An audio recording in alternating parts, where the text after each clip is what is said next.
പാർട്ട്ണറുമായിട്ടുള്ള relationship എന്തോ അങ്ങോട്ട് work ആവുന്നില്ല. എല്ലാ കാര്യവും കാണുമ്പോൾ ഒക്കെ ഓക്കെയാണ്, പക്ഷെ എവിടെയോ എന്തോ ഒരു മിസ്സിങ്, എന്തോ പ്രശ്നം എന്നുള്ളത് കണ്ടുപിടിക്കണോ? ഇപ്പൊ കണ്ടുപിടിച്ചു തരാം. കപ്പിൾസ് തമ്മിലുള്ള റിലേഷൻഷിപ്പ് ഏറ്റവും നല്ല രീതിയിൽ വർക്ക് ആകണമെന്നുണ്ടെങ്കിൽ മിനിമം ഒരു 7 ഇമോഷൻസ് എങ്കിലും രണ്ടുപേർക്കിടയിലും കണക്റ്റഡ് ആയിരിക്കണം. ആ 7 ഇമോഷൻസ് ഏതൊക്കെയാണെന്നുള്ളത് നോക്കാം.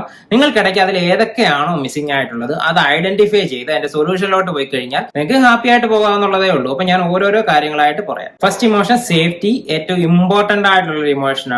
ഇത് കണക്ട് ആയാൽ മാത്രമേ മറ്റ് പല ഇമോഷൻസും കണക്ട് ആകാനായിട്ടുള്ള ചാൻസ് ഉള്ളൂ. വളരെ സിമ്പിൾ ആയിട്ടുള്ള ഒരു ചോദ്യം ചോദിക്കാം. പാർട്ട്ണറിന്റെ പ്രസൻസിൽ നിങ്ങൾക്ക് കംപ്ലീറ്റ് ആയിട്ടുള്ള ഒരു സേഫ്റ്റി ഫീൽ ഉണ്ടോ? വീട്ടിൽ നിൽക്കുവാണെന്നുണ്ടെങ്കിലും പുറത്ത് പോവുകയാണെന്നുണ്ടെങ്കിലും ഒക്കെ പാർട്ട്ണർ ഉണ്ട് എന്നുണ്ടെങ്കിൽ നിങ്ങൾ കംഫർട്ടബിൾ ആയിരിക്കും, ഓക്കെ ആയിരിക്കും, മറ്റൊന്നിനെ കുറിച്ചിട്ടുള്ള ഒരു ചിന്ത ഉണ്ടാവത്തില്ല. അതല്ല, പാർട്ട്ണറിന്റെ ആബ്സെൻസിൽ ഇതേ കാര്യങ്ങളൊക്കെ ചെയ്യുമ്പോൾ തന്നെ നിങ്ങൾക്കൊരു ലോ കോൺഫിഡൻസോ ഇൻസെക്യൂരിറ്റിയോ അല്ലെങ്കിൽ അതിനകത്ത് നിന്ന് ഒഴിഞ്ഞു മാറാനായിട്ടോ ഉള്ള ഫീൽ ആണെന്നുണ്ടെങ്കിൽ നിങ്ങൾ കംപ്ലീറ്റ് ആയിട്ട് പാർട്ട്ണറുമായിട്ട് കണക്റ്റഡ് ആയിരിക്കും. ഈ ഒരു ഇമോഷണലി ഡിപ്പെൻഡന്റ് ആയിട്ടുള്ള ഒരു വ്യക്തിയാണെങ്കിലാണ് നിങ്ങൾക്ക് പാർട്ട്ണറിന്റെ ആബ്സെൻസിൽ ഇതേപോലുള്ള ഫിയറും ലോ കോൺഫിഡൻസും ഒക്കെ ഉണ്ടാകുന്നത്. ഇമോഷണലി ഇൻഡിപെൻഡന്റ് ആണെന്നുണ്ടെങ്കിൽ നിങ്ങൾ രണ്ട് കണ്ടീഷനിലും പാർട്ട്ണർ ഉണ്ടെങ്കിലും കോൺഫിഡന്റ് ആയിരിക്കും, ഹാപ്പി ആയിരിക്കും, സെക്യൂർ സേഫ്റ്റി ഫീൽ ആയിരിക്കും. പാർട്ട്ണറിന്റെ ആബ്സെൻസിലും സെയിം ഫീൽ തന്നെ ആയിരിക്കും. കണക്റ്റഡ് അല്ല എന്നുണ്ടെങ്കിൽ പാർട്ട്ണറിന്റെ പ്രസൻസിൽ നിങ്ങൾക്ക് സേഫ്റ്റി ഫീൽ ഉണ്ടായിരിക്കത്തില്ല. ട്രസ്റ്റ്, നിങ്ങൾ എല്ലാ കണ്ടീഷനിലും നിങ്ങളുടെ പാർട്ട്ണറിനെ മറ്റൊരാളിന്റെ ഒപ്പീനിയൻ എടുക്കാതെ വിശ്വസിക്കുന്നുണ്ടെങ്കിൽ ഈ ഇമോഷൻ നിങ്ങൾക്ക് രണ്ടുപേർക്കും ഇടയ്ക്ക് നന്നായിട്ട് കണക്റ്റഡ് ആണ്. അതല്ല, പാർട്ട്ണർ മറ്റൊരാളിന്റെ അടുത്ത് കണക്ട് ആവുകയോ അടുത്ത് സംസാരിക്കുകയോ കുറച്ചു നേരത്തേക്ക് ആബ്സെന്റ് ആവുകയോ ഒക്കെ ചെയ്ത് കഴിഞ്ഞാൽ നിങ്ങൾ പാർട്ട്ണർ പറയുന്നത് ഡയറക്റ്റ് വിശ്വസിക്കാതെ ഒരു സെക്കൻഡ് പേഴ്സന്റെ ഒപ്പീനിയൻ എടുക്കാനോ എവിഡൻസ് കളക്ട് ചെയ്യാൻ പോവുകയൊക്കെ ചെയ്യുവാണെന്നുണ്ടെങ്കിൽ ട്രസ്റ്റ് എന്ന് പറയുന്ന ഇമോഷൻ നിങ്ങൾക്കിടയ്ക്ക് കണക്റ്റഡ് അല്ല. റെസ്പെക്ട്, പരസ്പര ബഹുമാനം എന്ന് പറയുന്നതും ഇമ്പോർട്ടന്റ് ആയിട്ടുള്ള ഒരു ഇമോഷനാണ്. എനിക്കൊരു വിലയും അവിടെ നിന്ന് കിട്ടുന്നില്ല, പാർട്ട്ണർ എന്നെ നല്ല രീതിയിൽ കൺസിഡർ ചെയ്യുന്നില്ല, കാര്യങ്ങൾക്കൊന്നും എൻ്റെ അടുത്ത് അഭിപ്രായം ചോദിക്കുന്നില്ല, ഇങ്ങനെയൊക്കെ നിങ്ങൾക്ക് കണ്ടിന്യൂസ് ആയിട്ടുള്ള തോട്ട്സ് ഉണ്ടെന്നുണ്ടെങ്കിൽ റെസ്പെക്ട് എന്ന് പറയുന്ന ഇമോഷൻ കണക്റ്റഡ് ആയിട്ടില്ല. അതിനകത്ത് നന്നായിട്ട് വർക്ക് ചെയ്യേണ്ടതായിട്ടുണ്ട്. ലവ് ഒരുപാട് ഡയമെൻഷൻസ് ഉള്ള ഒരു ഇമോഷനാണ്. അതുകൊണ്ടിട്ട് തന്നെ ഒറ്റ ചോദ്യത്തിൽ നമുക്ക് ആൻസറിലേക്ക് എത്താൻ പാടാണ്. എന്നാൽ തന്നെ നമ്മുടെ മനസ്സിൽ വന്നു പോയേക്കാവുന്ന ഒരുപാട് ചോദ്യങ്ങളുണ്ടല്ലോ. ഞാൻ ഇത്രയധികം എഫർട്ട് എടുത്ത് സ്നേഹിച്ചിട്ടും എന്തുകൊണ്ടിട്ടായിരിക്കും എനിക്ക് ആ സ്നേഹം കിട്ടാത്തത്? ആ സ്നേഹം കിട്ടാൻ വേണ്ടിയിട്ട് ഇനി പാർട്ട്ണറിന്റെ അടുത്ത് എന്താ ഞാൻ ചെയ്യേണ്ടത്? എന്ത് മാറ്റങ്ങളാണ് വരുത്തേണ്ടത്? ഇങ്ങനെ പ്രണയം ലഭിക്കുന്നതിന് വേണ്ടിയിട്ട് ഒരുപാട് എഫർട്ട് എടുക്കുന്നതിനെ കുറിച്ചിട്ടും ഒക്കെ നിങ്ങൾ ചിന്തിക്കുകയാണെന്നുണ്ടെങ്കിൽ ആ ഒരു ഇമോഷൻ നിങ്ങൾക്കിടയ്ക്ക് കണക്ട് ആയിട്ടില്ല. അണ്ടർസ്റ്റാൻഡിങ്, പാർട്ട്നേഴ്സ് അങ്ങോട്ടും ഇങ്ങോട്ടും മനസ്സിലാക്കുക എന്ന് പറയുന്ന ഒരു വലിയ കാര്യം തന്നെയാണ്. ഒരുപാട് കാര്യത്തിൽ തെറ്റിദ്ധരിക്കുകയും ആർഗ്യൂ ചെയ്യും, അതിന്റെ പേരിൽ വഴക്കുണ്ടാക്കിയൊക്കെ ചെയ്യുവാണെന്നുണ്ടെങ്കിൽ അണ്ടർസ്റ്റാൻഡിങ് എന്ന് പറയുന്ന ഒരു കാര്യം നിങ്ങൾക്കിടയ്ക്ക് കണക്ട് ആയിട്ടില്ല. സാധാരണ എല്ലാവരും എപ്പോഴും ഫോക്കസ് ചെയ്യുന്നത് അഡ്ജസ്റ്റ്മെന്റിലാണ്.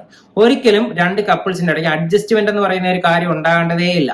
അണ്ടർസ്റ്റാൻഡിങ് ഉണ്ടെങ്കിൽ ഓട്ടോമാറ്റിക് ആയിട്ട് വന്നു ചേരുന്ന ഒരു കാര്യമാണ് അഡ്ജസ്റ്റ്മെന്റ് എന്ന് പറയുന്നത്. റെസിപ്രോസിറ്റി, നിങ്ങൾ അങ്ങോട്ട് കൊടുക്കുന്ന പല ഇമോഷൻസും അതേ ഇന്റൻസിറ്റിയിൽ ഇങ്ങോട്ട് കിട്ടുന്നില്ല എന്നുള്ള ഒരു പരാതി നിങ്ങളുടെ മനസ്സിൽ ഒരുപാട് ഇങ്ങനെ വന്നു പോകാറുണ്ടെന്നുണ്ടെങ്കിൽ ഈ ഒരു കാര്യം നിങ്ങൾക്കിടയ്ക്ക് കണക്ട് ആയിട്ടില്ല.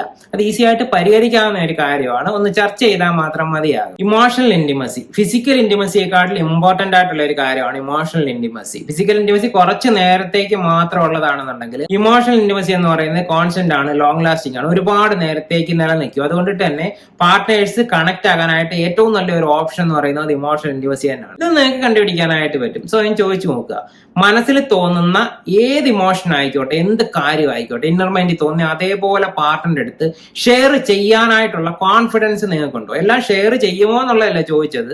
ആ തോന്നുന്ന കാര്യങ്ങൾ അതേപോലെ യാതൊരു ഫിൽറ്ററും ഇല്ലാതെ പാർട്ട്ണർ അടുത്ത് പറയാനായിട്ട് നിങ്ങൾക്ക് പറ്റുമെങ്കിൽ ഇമോഷണൽ ഇന്റിമസി നല്ല സ്ട്രോങ് ആണെന്ന് തന്നെ പറയാം. പക്ഷെ എല്ലാവരിലും ഇതേ ലെവലിലൊന്നും ഉണ്ടാകണമെന്നില്ല കേട്ടോ. ഇതൊരു 50% ഉണ്ടായാൽ തന്നെ ഓക്കെയാണ്. ഇത് മാത്രമൊന്നുമല്ല കേട്ടോ, ഒരുപാട് ഇമോഷൻസ് പാർട്ട്നേഴ്സിന്റെ ഇടയ്ക്ക് കണക്ട് ആയിട്ട് വരാറുണ്ട്. എങ്കിൽ തന്നെയും ബേസിക് ആയിട്ടുള്ള ഈ 7 ഇമോഷൻസ് നിങ്ങൾക്കിടയ്ക്ക് കണക്റ്റഡ് ആണ് എന്നുണ്ടെങ്കിൽ നിങ്ങൾ ഏറ്റവും ഹാപ്പി ആയിട്ടുള്ള കപ്പിൾസ് ആയിരിക്കും. ഒരു എക്സ്റ്റേണൽ ഫാക്ടേഴ്സിനും ഒരു തേർഡ് പേഴ്സണും നിങ്ങളെ സ്പ്ലിറ്റ് ചെയ്യാനായിട്ട് പറ്റത്തില്ല. ഇതിൽ ഏതെങ്കിലും 4 കണക്ട് ആണെങ്കിൽ തന്നെ ഓക്കെ ആയിട്ടുള്ള ഒരു കണ്ടീഷനിലായിരിക്കും. അപ്പോഴും നിങ്ങളെ മറ്റുള്ളവർക്ക് സ്പ്ലിറ്റ് ചെയ്യാനായിട്ട് ഡിഫിക്കൽട്ട് ആണ്. വളരെ ടാലന്റഡ് ആയിട്ടുള്ള ആൾക്കാർക്ക് വേണമെന്നുണ്ടെങ്കിൽ സ്പ്ലിറ്റ് ചെയ്യാനായിട്ട് പറ്റും. നിങ്ങൾക്കിടയ്ക്ക് കണക്റ്റഡ് ആയിരിക്കുന്ന ഇമോഷൻസ് 3 അതിൽ താഴെയോ ആണെന്നുണ്ടെങ്കിൽ നിങ്ങൾ ഒരു റെഡ് സോണിലാണ്, ഇംപ്രൂവ് ചെയ്യേണ്ട സമയമാണ്. ഇല്ലാന്നുണ്ടെങ്കിൽ മറ്റ് വ്യക്തികൾക്ക്, തേർഡ് പേഴ്സൺ ഒക്കെ നിങ്ങളുടെ ലൈഫിലേക്ക് കടന്നു വരാനും നിങ്ങളെ സ്പ്ലിറ്റ് ചെയ്യാനും ഒക്കെ പറ്റും. അങ്ങനെയാണ് മിക്കവാറും ഫൈറ്റുകളൊക്കെ ഉണ്ടാകുന്നതെന്ന് പറയുന്നത്. അപ്പൊ സ്വന്തമായിട്ട് അനലൈസ് ചെയ്ത് നോക്കുക, കണക്റ്റഡ് അല്ലാത്ത ഇമോഷൻസ് എന്തൊക്കെയാണ് എന്ന് തിരിച്ചറിഞ്ഞിട്ട് അത് ഇംപ്രൂവ് ചെയ്യാനായിട്ട് നിങ്ങൾ ശ്രമിച്ചുകൊണ്ടേയിരിക്കണം. 2 പേരുടെയും എഫർട്ട് ഇതിനകത്ത് അത്യാവശ്യമായിട്ടുണ്ട്. അറ്റ്ലീസ്റ്റ് ഒരാൾ തന്നെ എഫർട്ട് എടുത്താൽ തന്നെ നിങ്ങൾക്ക് ഒരു 4 ഇമോഷൻസ് ഒക്കെ ഈസി ആയിട്ട് കണക്ട് ആയിട്ട് വരാവുന്നതേ ഉള്ളൂ.